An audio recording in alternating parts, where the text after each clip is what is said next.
গেল ৫ বছরে বাংলাদেশে ফ্রিল্যান্সারদের সংখ্যা ছাড়িয়েছে ২ লাখ।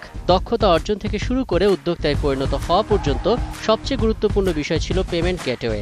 সহজে টাকা উত্তোলনের জন্য শুরু থেকেই বাংলাদেশি ফ্রিল্যান্সারদের দাবি ছিল পেপ্যাল। টাকা উত্তোলনের জন্য পেওনার, মানি বুকার কিংবা নিটেলারের মতো মানি গেটওয়ে ব্যবহার করলেও জটিলতা পোহাচ্ছেন ফ্রিল্যান্সাররা।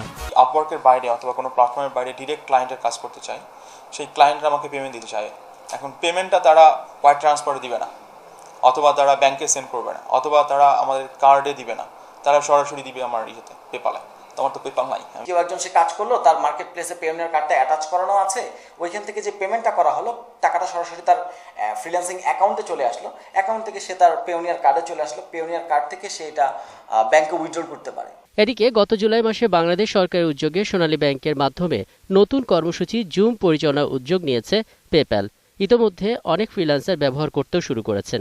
বিষয়টিকে ইতিবাচক মনে করছেন তারা। আমার কাছে মনে হচ্ছে অনেক ফ্রিল্যান্সার জুম দিয়ে কাজ করে যাচ্ছে এবং জুম থেকে ভালো বেনিফিট পাচ্ছে। এখন পার্সিয়াল বিজনেস জুমের মাধ্যমে পেপালটা বাংলাদেশে আসছে, হয়তো ভবিষ্যতে পেপাল এখানে বিজনেস স্টার্ট করতে পারে। পেপ্যালের আগমনকে স্বাগত জানালেও বিকল্প খুঁজে রাখার পরামর্শ দিলেন প্রযুক্তিবিদরা। আমি এই সহজ পদ্ধতিটা পাবো না, তার জন্য আমি হাত পা গুটিয়ে বসে থাকবো, এটা মনে করার কোনো কথা। ট্রান্সপে বা পেওনিয়ার কার্ডের মাধ্যমে কিন্তু আমাদের সব ফ্রিল্যান্সাররা তাদের পেমেন্টটা পায়। আর আরেকটা ধারণা রয়েছে যে পেপ্যাল পৃথিবীর সব দেশে রয়েছে। পেপ্যাল আসলে ফুললি ফাংশনাল মাত্র 26টা দেশে রয়েছে। তবে কোনো পার্সিয়াল বিজনেস না করে পেপ্যাল বাংলাদেশে সরাসরি বিজনেস করলে টাকা উত্তোলন আরও সহজ হবে বলে মনে করেন ফ্রিল্যান্সাররা। রাকিব হাসান রোমান, ২১ টেলিভিশন, ঢাকা।